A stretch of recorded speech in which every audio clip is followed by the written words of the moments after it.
Hi friends, ఈరోజు మా ఇంట్లో టిఫిన్ వచ్చేసి బియ్యపట్లు. దానికి కావాల్సిన పదార్థాలు బియ్యం పిండి, తర్వాత జీలకర్ర, పసుపు,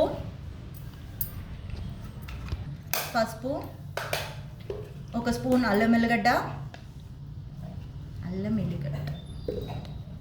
కారం,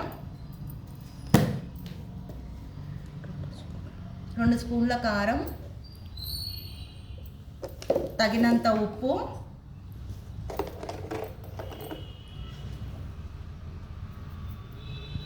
సరిపడా ఉప్పు వేసుకున్నాక వాటర్ తీసుకొని వాటర్తో కలుపుకోవాలి. అట్లు పోసుకోవడానికి ఎలా పాసిబుల్ అవుతుందో అలా వాటర్ కలుపుకుంటాం. కొంచెం కొంచెం కలుపుకుంటూ దోశ పిండిలాగా ఉండని చూడండి ఎలా కలుపుతున్నాను నేను.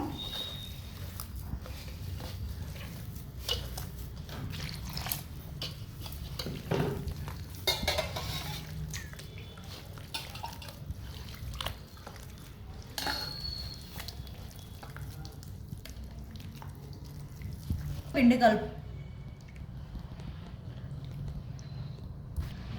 ఈ విధంగా పిండి కలుపుకోవాలి. చూడండి నేను చూపిస్తున్నట్టుగా అలా కలుపుకొని ఇంకా మనం స్టార్ట్ చేద్దాం అట్లు పోసుకోవడం.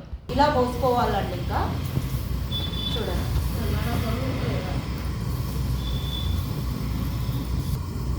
ఇలా చుట్టూ నూనె పోసుకోవాలి. ఇక